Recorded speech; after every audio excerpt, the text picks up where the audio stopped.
নমস্কার বন্ধুরা, সবাই কেমন আছো? আশা করি খুবই ভালো আছো। আজকে এই ভিডিওটা অনেক দিনকার করে রেখেছিলাম, এডিট করতে ভুলে গেছিলাম। গ্যালারিতে দেখলাম,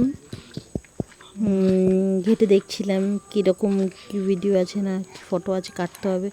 সেই জন্য এটা অ্যাকচুয়ালি 22 শ্রাবণের ভিডিও, হয়ে গেছে সন্ধ্যেবেলার ভিডিও। আমরা গেছিলাম একটা মন্দিরে, এখানে পুজো হয়, কিন্তু আমরা গিয়ে প্রচণ্ড লেট করে ফেলেছিলাম, তাই সন্ধেবেলার দিকে গেছিলাম।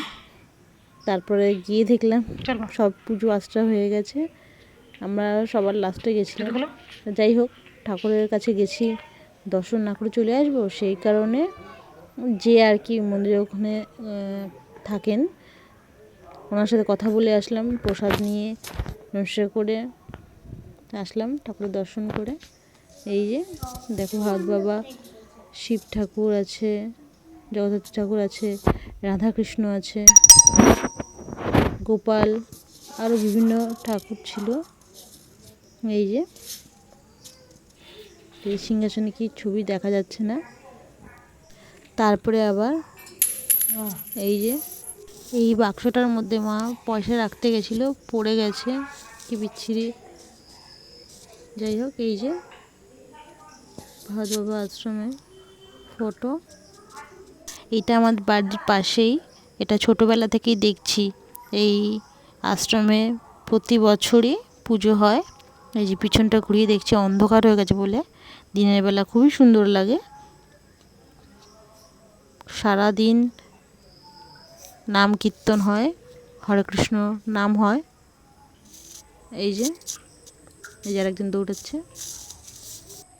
এই যে এখানে একটা শিবলিঙ্গ আছে।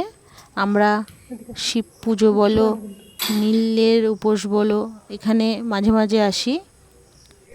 আমাদের নৈহাটি অনেকটাই ভিতরে বাড়িটা, সেই কারণে সামনে মাঝে মাঝে যেতাম বিয়ের আগে, কিন্তু বিয়ের পরে সেরকম যাওয়া হয় না। কিন্তু অত ঝামেলা না হয়, কাছাকাছি দিলেই সুবিধা হয়, সেই কারণে এই মন্দিরে আসা। এই মন্দিরটা এসে আমরা জল দিয়ে যাই। এই যে ভালো মতন আবার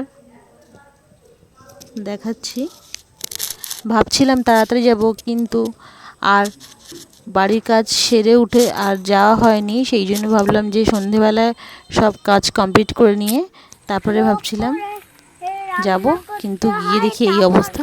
তারপর প্রসাদ নমস্কার করে এসে, ঠাকুর দর্শন করে এসে আবার বাড়ি যাচ্ছি। এই যে অনেক দিন পরে এই জায়গাটায় আসলাম, অনেক ছোটোবেলায়, অনেক অনেক, তাও প্রায় 2001-2 কথা বলছি। আচ্ছা, এই ভিডিওটা কেমন লাগলো জানিও কমেন্টের মাধ্যমে। আর তোমরা সবাই ভালো থেকো, টাটা।